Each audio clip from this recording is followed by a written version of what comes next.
Hello, my dear adventurers. It's Max. Welcome back to another evening of shared stories and adventures. Tonight we're embarking on a journey into a world where monsters lurk in every shadow, where magic flows through the veins of reality itself, and where the line between hero and villain shifts like smoke in the wind. We're diving deep into the rich tapestry of the Witcher universe, a realm that has captivated millions through books, games, and screen adaptations alike. But before we begin our exploration, let me set the stage properly. Picture, if you will, a continent scarred by centuries of war, where ancient forests whisper secrets older than human memory, and where the very fabric of reality was once torn asunder by forces beyond mortal comprehension.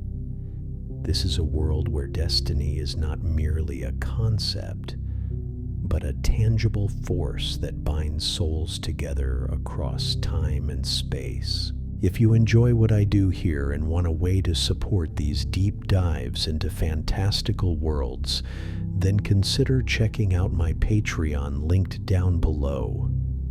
But for now, grab your silver sword and steel blade, prepare your potions, and let's venture forth into the northern kingdoms. The story of The Witcher begins not with heroes or villains, but with catastrophe. 1,500 years before our tale properly starts, the very foundations of existence trembled as parallel dimensions collided in an event known as the conjunction of the spheres. Imagine reality itself cracking like glass, allowing creatures from nightmare realms to spill into a world unprepared for their arrival. This cosmic catastrophe changed everything. Monsters that had never known this realm suddenly found themselves prowling through ancient forests and haunted forgotten ruins. Ghouls emerged from graveyards, vampires descended from dark dimensions, and creatures so alien that human minds struggled to comprehend their very existence now called this continent home. But the conjunction brought more than just monsters. It brought humans themselves, refugees from a dying world, carrying with them the knowledge of how to harness primordial chaos, what we call magic. These newcomers possessed something that would reshape the continent forever, the ability to bend reality to their will through careful study and dangerous rituals. The continent they arrived upon was far from empty. For millennia before human arrival, elder races had carved out their own civilizations. Graceful elves had sailed across unknown seas in their white ships, establishing cities of impossible beauty. Sturdy dwarves had delved deep into mountain hearts, crafting wonders in stone and metal. Ancient gnomes possessed knowledge that stretched back to the world's youth. These elder races had coexisted in relative harmony, their cultures intertwining like roots of an ancient forest. But the arrival of humanity changed that balance forever.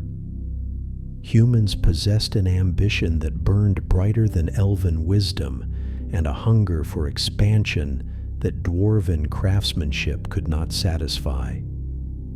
What followed were centuries of conflict known as the Age of Migration. Human settlements spread across the land like wildfire, claiming territories that had belonged to elder races for generations uncounted. The native peoples found themselves pushed to the margins, their sacred groves cut down for farmland, their ancient cities claimed by human lords. This expansion came at a terrible cost for all involved.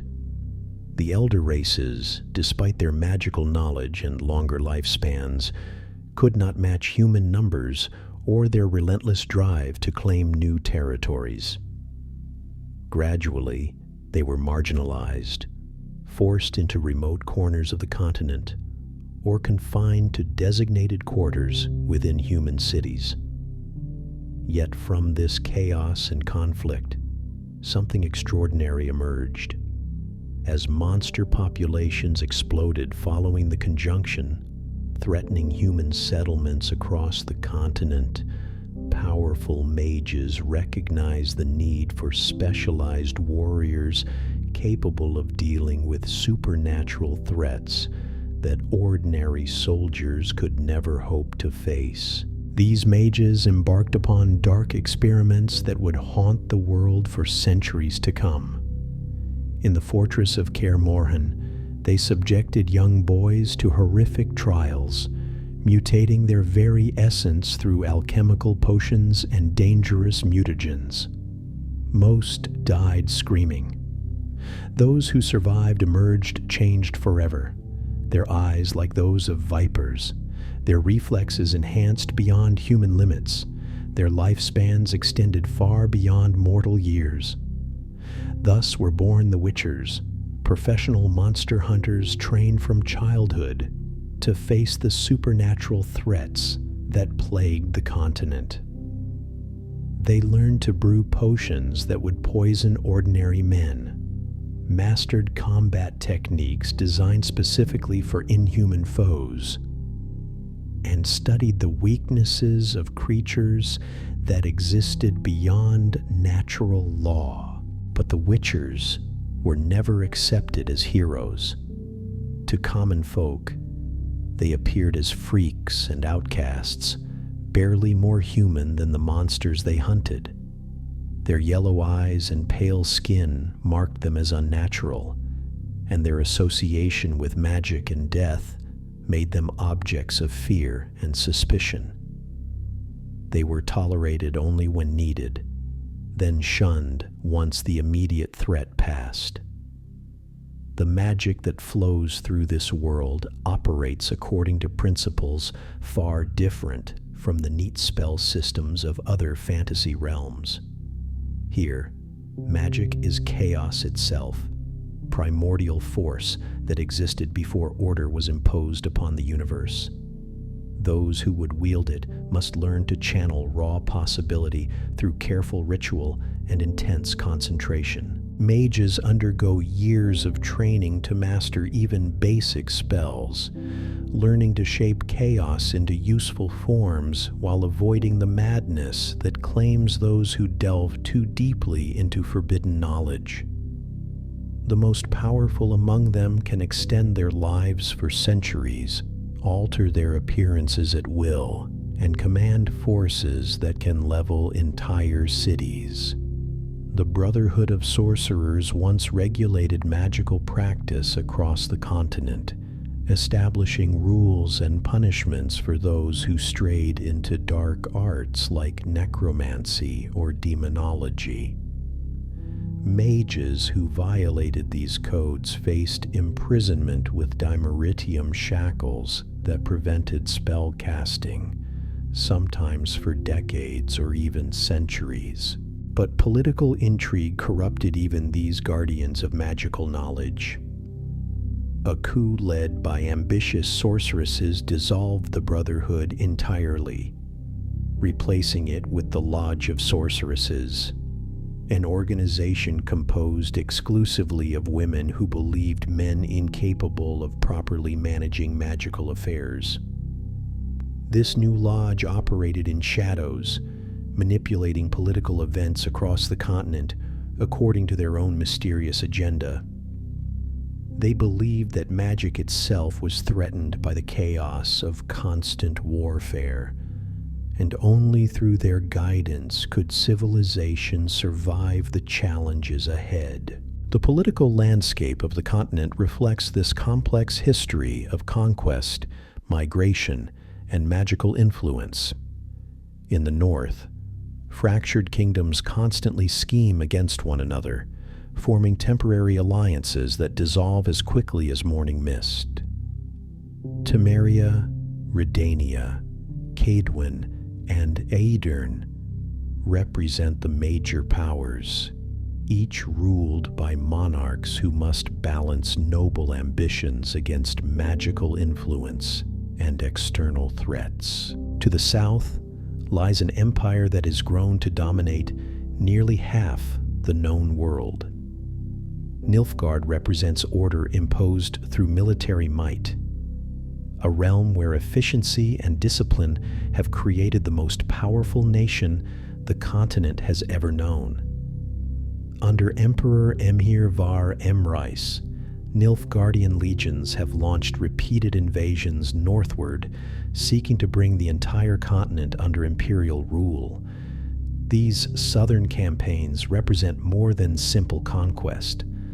Nilfgaard views itself as bringing civilization to barbarian lands, imposing law and order upon regions torn apart by petty feuds and magical chaos. Their soldiers march in perfect formation, their tactics refined through countless campaigns, their loyalty to the empire absolute. Yet even in the face of external threats, the northern kingdoms struggle to unite effectively. Ancient grudges and territorial disputes prevent meaningful cooperation, leaving individual realms vulnerable to Nilfgaardian aggression. Only when imperial armies threaten their very existence do these fractured nations manage temporary unity. Caught between these human conflicts are the surviving members of elder races, many of whom have formed guerrilla groups to resist human dominance. The Scoia'tael, whose name means squirrels in the elder tongue, operate as both freedom fighters and terrorists, depending upon one's perspective. These non-human commandos strike from forest hideouts, targeting human supply lines and settlements in an effort to reclaim lands their ancestors once ruled. Some view them as noble defenders of ancient rights, while others see only bandits and murderers who prey upon innocent travelers.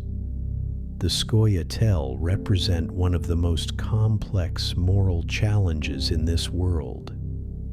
Their cause appears just, seeking to restore dignity to oppressed peoples and reclaim ancestral territories. Yet their methods often involve violence against civilians who had no part in historical injustices. This moral ambiguity extends throughout the entire world, where simple answers rarely exist and every choice carries unforeseen consequences. Heroes become villains, monsters display unexpected humanity, and those who claim to fight for justice often commit acts that would shame common bandits. Into this complex web of politics, magic, and ancient grudges walks our protagonist Adis, the contradictions of his, a figure whose very existence world, neither fully human nor entirely monster, accepted by none yet needed by all. He represents the liminal space between order and chaos that defines the Witcher universe. But that, my dear adventurers, is where we must pause for now, as there is so much more to explore about this fascinating world and the white-haired Witcher who walks its dangerous paths. Geralt of Rivia stands as perhaps one of the most compelling protagonists ever crafted in fantasy literature. Born with the name Geralt of Rivia, though Rivia is not truly his birthplace, he embodies everything that makes this world so fascinating and morally complex. His white hair, earned through the brutal mutations that created him, marks him as different from ordinary men, while his cat-like eyes reflect the inhuman enhancements that allow him to see in darkness and track monsters through terrain that would blind normal hunters. What makes Geralt truly remarkable is not his superhuman abilities, but rather how deeply human he remains, despite everything that has been done to him. The trials he endured as a boy at Kaer Morhen, were designed to strip away emotion and create perfect killing machines. Yet Geralt retained a moral compass that guides him through the darkest corners of his world. This moral complexity becomes evident in every contract he accepts. Where others might see simple monster hunting, Geralt often uncovers tragic stories of cursed individuals, vengeful spirits seeking justice for ancient wrongs, or creatures that exist in the gray areas between monster and victim. His famous encounter with a striga in the royal crypt of Temeria exemplifies this perfectly. The creature terrorizing the kingdom was no mindless beast, but rather a cursed princess transformed by dark magic before her birth. Rather than simply destroying the monster as others demanded, Geralt sought to understand the curse's origin and find a way to break it without taking an innocent life. This approach defines his character throughout his adventures. Geralt's arsenal reflects the specialized nature of Witcher training. He carries 2 swords, steel for humans and silver for monsters. Though the distinction often proves more complex than it initially appears, his silver blade, forged specifically to harm supernatural creatures, represents humanity's attempt to impose order upon chaos through careful preparation and knowledge. The potions he brews before dangerous encounters would prove lethal to ordinary humans, but his mutated physiology allows him to gain enhanced strength, speed, and magical resistance at the cost of temporary toxicity. These preparations require extensive knowledge of alchemy and monster lore, skills passed down through generations of witchers who faced similar threats. His magical abilities, though limited compared to true sorcerers, provide crucial advantages in combat situations. The signs he can cast with simple hand gestures represent basic but effective magic that complements his physical prowess. Igni produces flames to burn enemies or light fires, while Ard creates telekinetic blasts that can knock foes off balance or break down barriers. Quen forms protective shields around him. Axii influences minds to calm hostile creatures or extract information from reluctant witnesses. And Irden creates magical traps that slow or bind supernatural enemies. These signs, though considered crude by trained mages, prove invaluable tools for a monster hunter operating alone in dangerous territories. Yet for all his abilities, Geralt faces constant rejection from the very people he protects. Villagers who beg for his help treating monsters plaguing their communities often refuse to pay agreed-upon fees once the threat is eliminated. They view him with the same suspicion they reserve for the creatures he destroys, seeing little difference between the monster and the man who kills it. This isolation shapes much of Geralt's worldview and his famous claims of neutrality. When pressed to choose sides in political conflicts or moral dilemmas, he often attempts to remain apart from human affairs, claiming that witchers should focus solely on their contracts and avoid entanglement in broader struggles. But neutrality proves impossible for someone with Geralt's conscience and circumstances. Time and again, he finds himself drawn into conflicts that force him to choose between competing evils or stand by while innocents suffer. His attempts to remain detached consistently fail when confronted with genuine need or injustice. This internal struggle between his desire for neutrality and his moral instincts creates much of the dramatic tension that drives his stories forward. He understands that every choice carries consequences, that good intentions often lead to tragic outcomes, and that the world rarely offers clear distinctions between right and wrong. The concept of destiny plays a crucial role in Geralt's story, particularly through his connection to Ciri, the child of destiny bound to him through the law of surprise. This ancient custom creates obligations that transcend normal human relationships, tying individuals together through fate itself rather than choice or affection. When Geralt invoked the law of surprise after helping lift a curse, he never imagined he was binding himself to an unborn child who would reshape his understanding of family and purpose. Ciri represents everything Geralt thought he could never have, a chance at redemption and meaning beyond the endless cycle of monster hunting and rejection. Their relationship transforms both characters fundamentally. Geralt discovers paternal instincts he never knew existed, while Ciri finds in him the father figure her royal bloodline and prophetic destiny had denied her. Together, they navigate a world that seeks to use her extraordinary abilities for its own purposes. Ciri's heritage combines royal blood with ancient elven lineage, granting her powers that exist beyond normal magical understanding. She can traverse time and space through abilities connected to the elder blood flowing through her veins, making her perhaps the most important individual alive on the continent.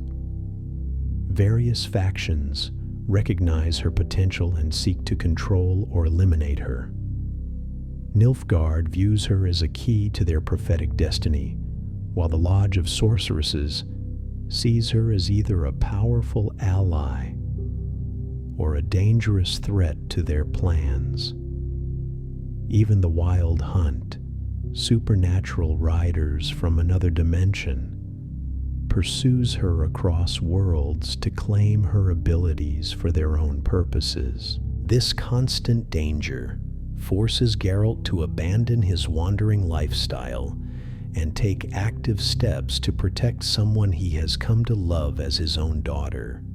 The transformation from solitary monster hunter to protective father figure represents one of the most compelling character developments in fantasy literature. The monsters Geralt faces throughout his adventures reflect the rich folklore traditions that inspired this world. Creatures like the Leshen embody nature's wrath against human encroachment, manifesting as towering forest guardians with deer skulls for heads and antlers that scrape the sky. These ancient beings command the loyalty of forest creatures and can drain the life force from those. Vamp, who threaten their domain sires in this world, possess intelligence and sophistication that sets them apart from mindless undead. Higher vampires like Bruxae can appear as beautiful women while hiding their true nature as predatory creatures capable of transforming into monstrous, bat-like forms. They represent seduction and danger intertwined, using their charm to lure victims before revealing their lethal nature. The moral ambiguity extends even to these supernatural threats. Some vampires genuinely attempt to coexist peacefully with humans, feeding only when necessary and avoiding unnecessary violence. Others embrace their predatory nature completely, viewing humans as nothing more than cattle to be harvested at will. This complexity forces Geralt to evaluate each situation individually rather than relying on simple categories of good and evil. A contract that appears straightforward often reveals layers of tragedy, revenge, or misunderstanding that complicate any easy resolution. The folklore inspirations draw heavily from Slavic traditions, where supernatural creatures often serve as manifestations of human fears and moral failings. These monsters represent more than physical threats, embodying the consequences of broken oaths, forbidden love, unchecked ambition, or violations of natural order. Each encounter becomes a story unto itself, revealing something about both the monster's nature and the human communities that created or attracted it. Geralt serves not just as a hunter, but as a detective, uncovering the truth behind supernatural manifestations and finding solutions that address root causes rather than merely eliminating symptoms. This approach sets The Witcher apart from more traditional fantasy narratives where heroes face clear-cut battles between good and evil. Here, every victory carries a cost. Every solution creates new problems, and every choice eliminates other possibilities that might have led to better outcomes. The weight of these constant moral decisions shapes Geralt's character throughout his adventures, creating a protagonist who grows and changes while maintaining the core principles that define his approach to an increasingly complex world. The weight of these constant moral decisions shapes Geralt's character throughout his adventures, creating a protagonist who grows and changes while maintaining the core principles that define his approach to an increasingly complex world. The mutations that created Witchers were never intended to produce philosophers or moral arbiters, yet Geralt consistently finds himself grappling with questions that have no easy answers. His enhanced senses allow him to detect lies and hidden motives, while his extended lifespan provides perspective on the cyclical nature of human conflict and suffering. This unique position grants him insights that ordinary humans rarely achieve, yet it also isolates him from the very people he seeks to protect. He can smell fear, hear heartbeats quicken with deception, and see through darkness both literal and metaphorical. But these abilities often reveal truths that others would prefer to keep hidden.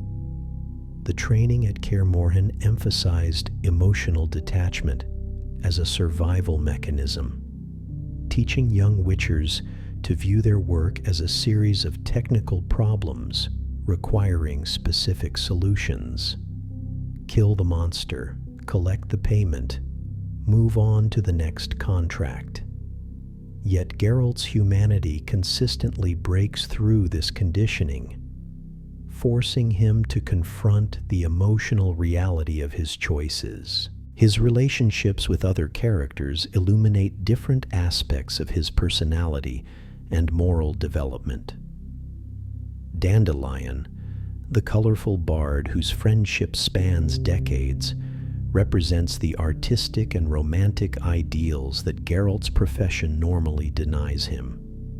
Through Dandelion's eyes, we see adventures transformed into epic tales, mundane encounters elevated to legendary status.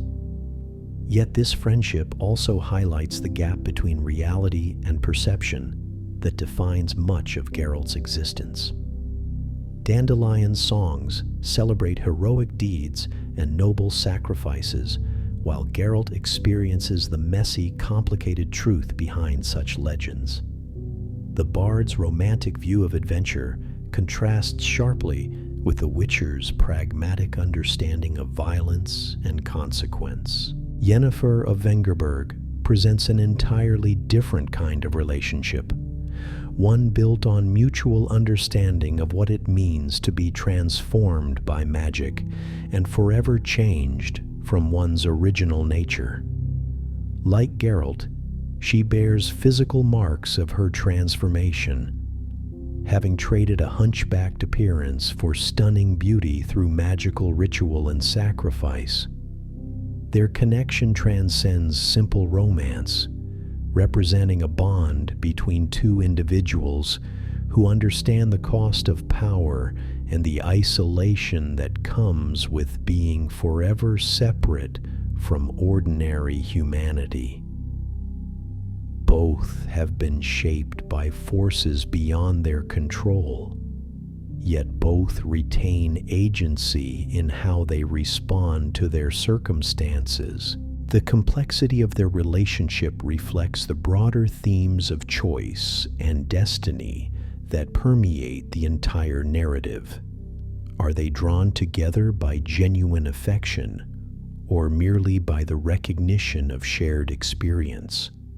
Does their love represent free will asserting itself against magical compulsion, or simply another form of binding that neither fully understands?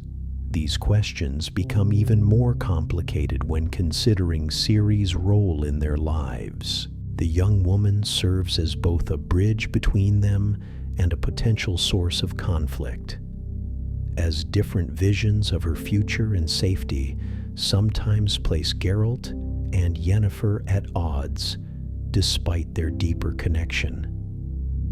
Ciri's training reveals the different approaches that her surrogate parents bring to preparing her for the dangers ahead. Practical skills, combat, Geralt teaches techniques, and the hard-won wisdom of someone who has survived countless dangerous encounters. His lessons focus on observation, preparation, and the importance of understanding one's enemies before engaging them. Yennefer provides magical education that goes far beyond the simple signs that witchers employ.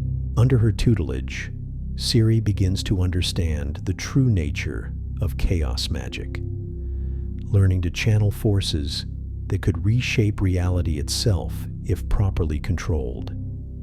Yet this education comes with warnings about the seductive nature of power and the ease with which good intentions can lead to catastrophic consequences. The dynamic between these three characters creates an unconventional family bound not by blood, but by choice and circumstance. Each brings unique perspectives shaped by their individual experiences of transformation, loss, and survival in a world that offers few safe harbors for those marked as different. Their interactions demonstrate how relationships can evolve beyond their origins to become something deeper and more meaningful than initial circumstances might suggest. Geralt's reluctant acceptance of his destiny transforms into genuine paternal love, while his complicated history with Yennefer develops into a partnership that acknowledges both their individual strengths and their shared vulnerabilities. The political backdrop against which these personal dramas unfold adds layers of complexity to every decision the characters face. The ongoing conflict between Nilfgaard and the Northern Kingdoms creates pressure that affects everyone on the continent, from powerful mages to simple farmers caught in the path of advancing armies. Geralt's attempts to remain neutral become increasingly difficult as the scope of the conflict expands and the stakes grow higher. His personal connections inevitably draw him into larger events, forcing him to take sides in disputes that he would prefer to avoid entirely. The nature of war itself changes throughout the series, evolving from traditional battles between human armies to conflicts that involve supernatural forces and interdimensional threats. Magic becomes weaponized on an unprecedented scale, while ancient prophecies begin manifesting in ways that reshape the political landscape entirely. These escalating conflicts force every character to examine their priorities and make choices about what they are willing to sacrifice to protect what matters most to them. Loyalty, love, duty, and survival come into conflict repeatedly, creating situations where no choice leads to purely positive outcomes. The Wild Hunt represents perhaps the most otherworldly threat that the characters face, embodying dangers that transcend normal political or military concerns. These spectral riders from another dimension pursue Ciri across worlds, seeking to claim her abilities for purposes that remain mysterious but clearly catastrophic for anyone who stands in their way. Their appearance signals that the stakes have moved beyond regional conflicts or even continental wars to encompass threats that could affect the very fabric of reality itself. Against such enemies, traditional military might proves inadequate, requiring heroes who can operate beyond normal human limitations. The hunt's relentless pursuit creates a sense of urgency that drives much of the later narrative, forcing characters to make increasingly desperate choices in their efforts to protect Ciri and prevent whatever calamity the writer's success might unleash upon the world. Yet even these supernatural antagonists possess motivations that extend beyond simple malevolence. Their actions serve purposes within their own understanding of necessity and survival, creating moral ambiguity even in conflicts that initially appear straightforward. This refusal to provide simple answers or clear-cut villains extends throughout the entire narrative, challenging readers to consider multiple perspectives and acknowledge the complexity of moral decision-making in desperate circumstances. The magic system itself reflects this complexity, presenting power as something that always comes with a price and consequences that extend far beyond the immediate effects of any spell or ritual. Mages who seek to reshape the world according to their vision inevitably discover that reality resists such manipulation in unexpected ways.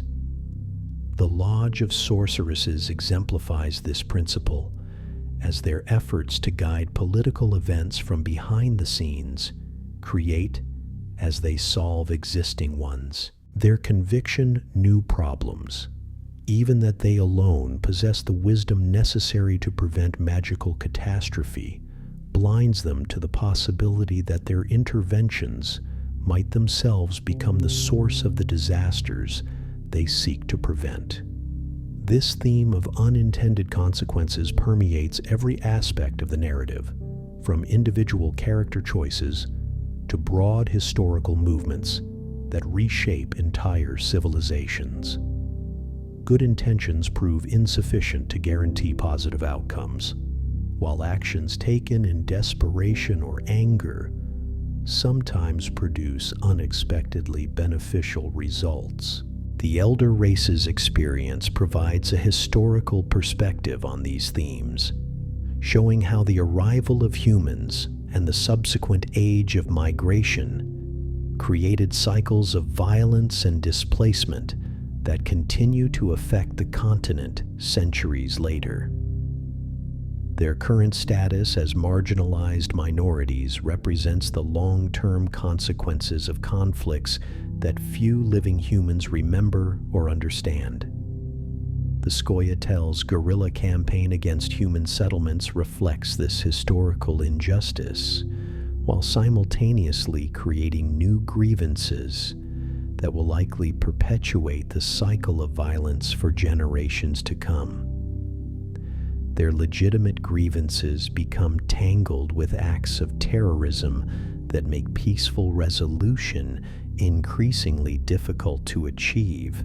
Yet even within this seemingly hopeless situation, individual relationships between humans and non-humans demonstrate the possibility of understanding and cooperation that transcends historical animosity.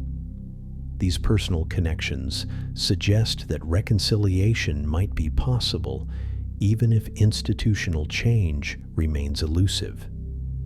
The monsters that populate this world serve as more than obstacles for heroes to overcome, functioning instead as manifestations of the psychological and spiritual challenges that all characters must face. Each creature embodies specific fears or moral failures that reflect broader themes within the narrative. Cursed individuals transformed into monsters represent the consequences of violating natural or moral law, while creatures born from the conjunction of the spheres embody the ongoing effects of cosmic disruption on the natural order. Some monsters choose their nature, while others find themselves trapped by circumstances beyond their control. This distinction becomes crucial in determining how Geralt approaches each encounter, as his methods must vary depending on whether he faces a creature that can be reasoned with, redeemed, or must simply be destroyed for the safety of others. The moral weight of these decisions accumulates throughout his career, shaping his understanding of justice and mercy. The folklore traditions that inspire these creatures connect the narrative to deeper cultural traditions that explore humanity's relationship with the natural world and the consequences of disrupting established orders. These stories within stories provide context that enriches the immediate narrative while connecting it to broader themes that resonate across cultures and time periods. The relationship between humans and the natural world in this universe reflects deeper anxieties about civilization's impact on untamed wilderness.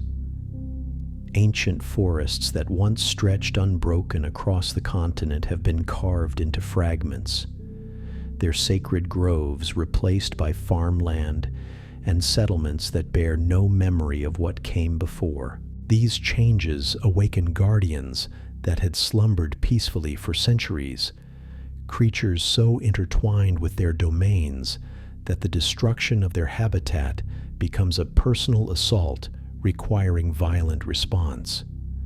The lesson that emerges from a dying forest carries within its twisted form all the rage of displaced wildlife and poisoned streams, manifesting as a towering embodiment of nature's wrath. Yet even these seemingly monstrous beings operate according to their own moral logic, protecting what remains of their territories while seeking to restore balance through methods that humans inevitably perceive as attacks on innocent communities. The tragedy lies not in the creature's malevolence, but in the impossibility of reconciling two incompatible ways of existing in the same space. With such beings, Geralt's encounters force him to confront uncomfortable truths about progress and preservation, civilization and wilderness that resist easy resolution. He cannot simply destroy every guardian that threatens human expansion, yet neither can he ignore the genuine danger these creatures pose to families and communities that never chose to be part of ancient conflicts. The political dimensions of monster hunting become apparent when approach supernatural, examining how different rulers threats within their territories. Some monarchs view witchers as useful tools to be employed when convenient and discarded when their services are no longer required, while others recognize the specialized knowledge these hunters possess and attempt to integrate them into broader defensive strategies. King Foltest of Temeria represents one extreme, viewing Geralt's expertise as invaluable enough to warrant royal protection and substantial compensation. His pragmatic approach acknowledges that some problems require solutions that conventional military forces cannot provide, making witchers strategic assets rather than merely hired killers. Other rulers prove less enlightened, viewing supernatural threats as problems that should be solved through conventional means or simply ignored until they become someone else's responsibility. These attitudes often result in preventable tragedies when inadequately prepared forces attempt to handle creatures that require specific knowledge and equipment to defeat safely. The economic realities of Witcher work add another layer of complexity to these relationships. Communities plagued by monsters rarely possess the resources necessary to provide adequate compensation for the risks involved in eliminating supernatural threats. Yet the alternative often involves ongoing losses that exceed the cost of professional intervention. This creates situations where Geralt must balance his own survival needs against the desperation of people who genuinely cannot afford his services, but will suffer continuing depredations if he refuses to help. The moral calculus becomes particularly difficult when dealing with isolated communities that have already lost substantial numbers to monster attacks. The training regimen at Kaer Morhen emphasized self-sufficiency and emotional detachment precisely because witchers often work in situations where external support is unavailable and personal feelings might compromise necessary decisions. Yet this conditioning conflicts with Geralt's natural empathy, creating internal tensions that manifest throughout his adventures. His reluctance to simply abandon communities that cannot pay reflects values that transcend the mercenary aspects of his profession, while his practical understanding of resource limitations prevents him from working without compensation indefinitely. These competing pressures force him to develop creative solutions that address immediate threats while considering long-term sustainability. The potions that enhance Witcher abilities represent one of the most dangerous aspects of their profession, as each brew pushes the mutated human body closer to toxicity levels that would prove fatal even to someone with enhanced resistance. The careful balance between gaining necessary advantages and avoiding poisoning requires extensive knowledge and precise timing. Different situations demand specific alchemical preparations, with formulas passed down through generations of witchers who faced similar challenges. Cat enhances night vision for creatures that hunt in absolute darkness, while Swallow accelerates healing to counteract injuries that would incapacitate ordinary fighters for weeks. Yet these temporary advantages come at significant cost, not merely in terms of the rare ingredients required for their creation, but in the cumulative damage they inflict on the Witcher's system over time. Extended careers inevitably take their toll, aging those who survive long enough to retire in ways that go beyond simple chronological passage. The signs that witchers employ serve as bridges between their limited magical abilities and the complex spell work that true mages master through decades of study. These simple gestures channel raw chaos into useful effects without requiring the extensive preparations that formal magic demands. Igni creates flames hot enough to ignite flammable substances or cause severe burns to creatures vulnerable to fire damage, while its focused variant can melt through metal barriers or cauterize wounds in emergency situations. The versatility of this basic sign makes it invaluable for both combat applications and practical problem solving. Bard generates telekinetic force sufficient to knock enemies off balance, shatter wooden barriers, or extinguish fires that threaten to spread beyond control. In skilled hands, this force can be directed with precision that allows for tactical applications ranging from disarming opponents to triggering environmental hazards. Quen forms protective barriers that absorb incoming damage, though the shield's effectiveness depends on the user's concentration and the nature of the attacks being deflected. Physical blows are more easily turned aside than magical assaults, while sustained bombardment can overwhelm even well-maintained defenses. Axii influences minds through subtle magical suggestion, calming hostile creatures, or extracting information from reluctant sources without resorting to physical coercion. The ethical implications of this ability create dilemmas for witchers who must balance effectiveness against questions of consent and free will. Yrden creates magical traps that slow or bind supernatural enemies, proving particularly effective against incorporeal creatures that normal weapons cannot touch. The geometric patterns traced by this sign interact with otherworldly energies in ways that disrupt the cohesion of beings that exist partially outside normal reality.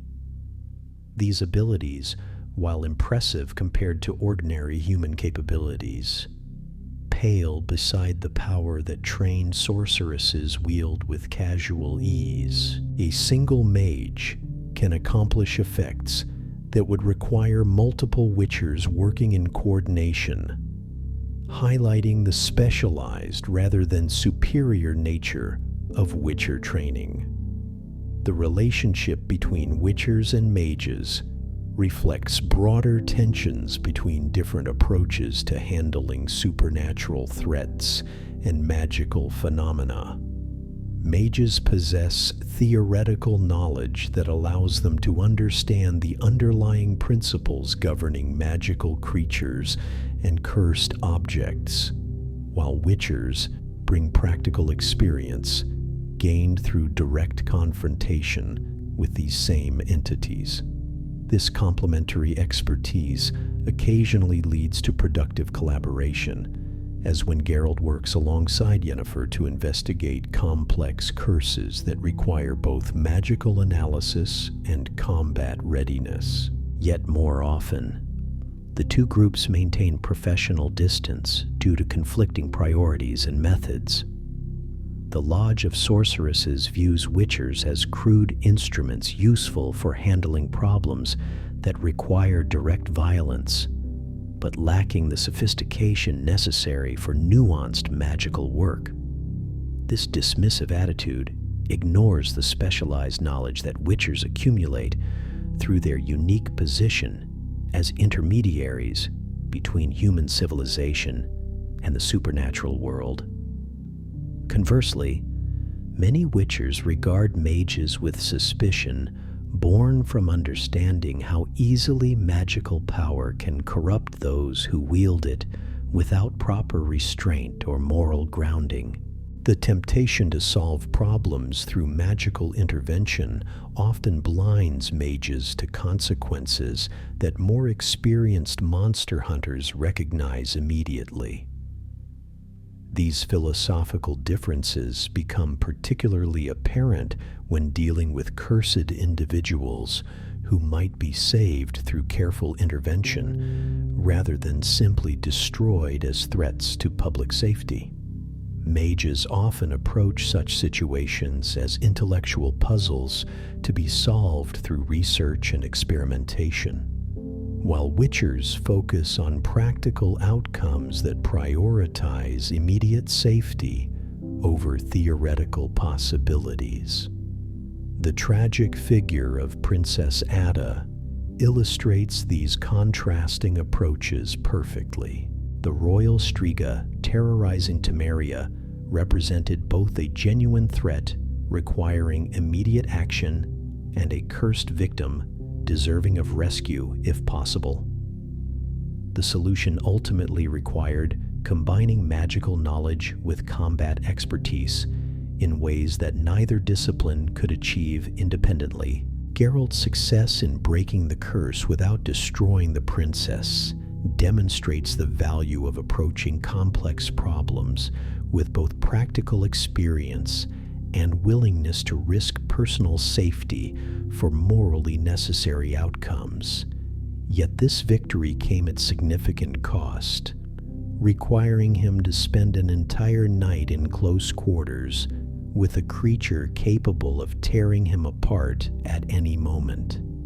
The political ramifications of this success extended far beyond the immediate relief of removing a supernatural threat from the royal palace.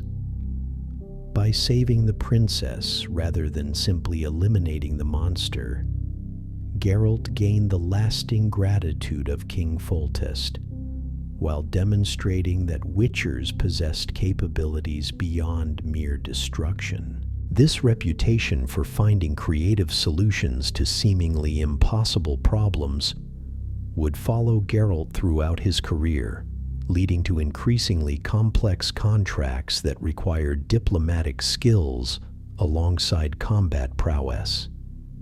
His growing renown also attracted the attention of powerful individuals who sought to use his abilities for their own purposes.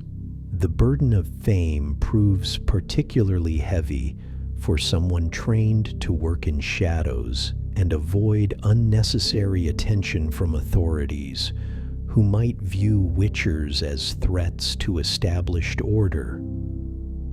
Each successful contract generates stories that spread beyond their original contexts, creating legends that bear little resemblance to the complex realities behind them. Dandelion songs transform desperate struggles against inhuman enemies into epic tales of heroism and romance, while omitting the moral ambiguity and personal cost that define the actual experiences. These artistic interpretations serve their own purposes in providing hope and entertainment to audiences who need such inspiration, yet they also create expectations that no real person could fulfill.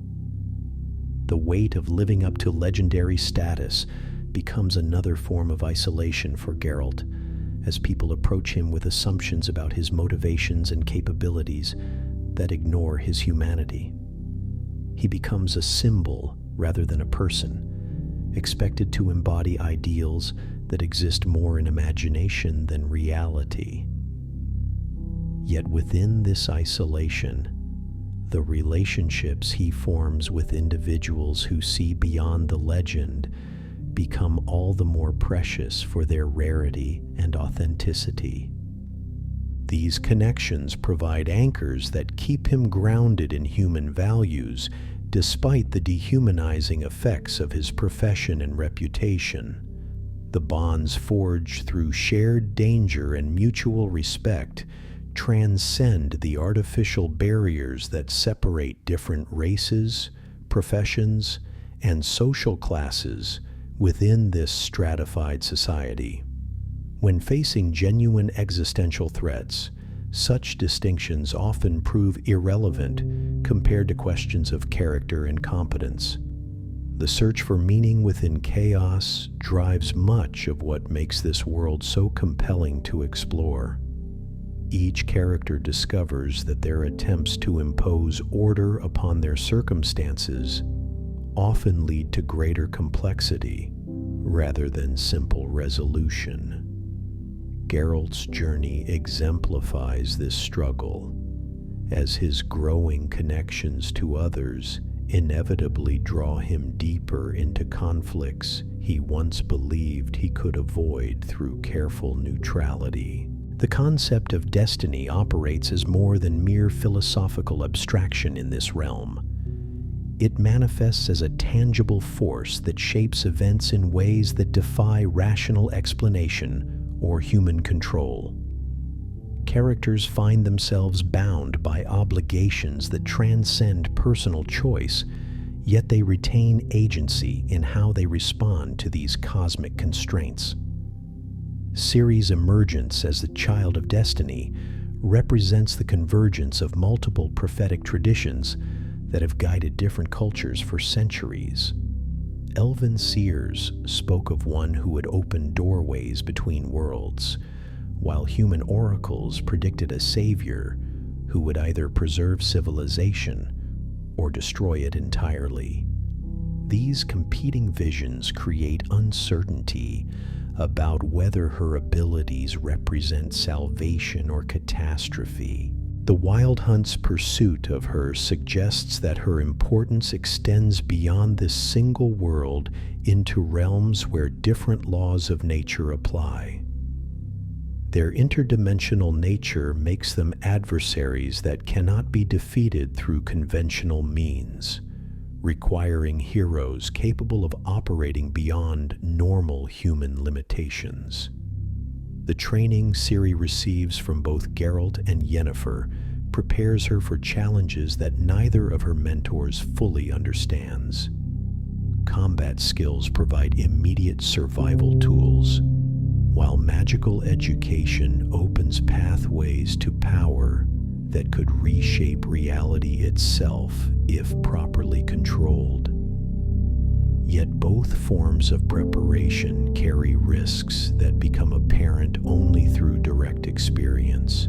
Her royal heritage complicates these preparations, as various political factions seek to claim her for their own purposes, regardless of her personal wishes or safety. The throne of Cintra represents more than simple political power, when combined with her prophetic significance, creating pressures that would challenge even experienced rulers. The fall of her homeland during the Nilfgaardian invasion serves as a formative trauma that shapes her understanding of power and responsibility. Witnessing the destruction of everything she once considered permanent and secure forces rapid maturation that childhood should never require. Queen Calanthe's desperate final actions to protect her granddaughter demonstrate the lengths to which those who love Ciri will go to ensure her survival. The sacrifices made on her behalf create obligations that she struggles to understand and honor as she grows into her abilities. The network of individuals willing to risk everything for her safety reflects the hope that her existence represents to those who understand the true stakes involved. Yet this protection comes at tremendous cost to those who provide it, creating moral burdens that weigh heavily upon her conscience. Her relationship with Geralt evolves from reluctant acceptance of destiny to genuine familial love, built through shared experiences and mutual understanding. The Witcher's transformation from solitary hunter to protective father figure mirrors her own growth, from pampered princess to someone capable of confronting cosmic threats. Their training sessions at Kaer Morhen reveal both his dedication to preparing her for dangers ahead and his struggle to balance necessary preparation with desire to preserve whatever innocence her childhood circumstances allow. The ancient fortress becomes a sanctuary where they can develop their bond away from external pressures and expectations. The other Witchers who remain at Kaer Morhen provide additional perspectives on what it means to be set apart from ordinary humanity by circumstances beyond one's control.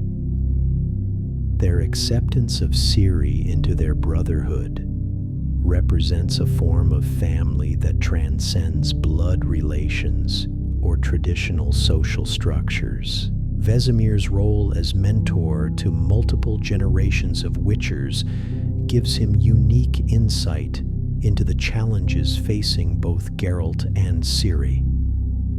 His guidance helps them navigate the complexities of their situation while honoring the traditions that have sustained the School of the Wolf through centuries of change. The ancient library within Kaer Morhen contains knowledge accumulated over generations of monster hunting, providing resources that prove invaluable for understanding threats that emerge from forgotten corners of history. These texts reveal connections between current events and patterns that stretch back to the conjunction of the spheres itself. Winter gatherings at the fortress create opportunities for sharing experiences and wisdom that individual witchers accumulate during their solitary wanderings. These exchanges preserve institutional knowledge, while providing emotional support for individuals whose profession demands constant isolation from normal human community. The harsh mountain environment surrounding Kaer Morhen reflects the challenging nature of witcher training, while providing natural barriers against those who might seek to disturb their sanctuary. The fortress stands as a monument to human determination to survive and adapt in the face of supernatural threats. And that, my dear adventurers, is where we'll end tonight's journey through the Northern Kingdoms. We've wandered through the aftermath of cosmic catastrophe, witnessed the birth of legends forged in pain and purpose, and explored a world where monsters lurk, not just in dark forests, but within the hearts of men themselves. From the brutal trials that create witchers to the complex web of destiny that binds souls across time and space, The Witcher reveals truths about sacrifice, family, and the price of doing what's right in an unforgiving world. Until next time, keep your silver sword sharp and your moral compass true. Stay safe and sweet dreams.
you.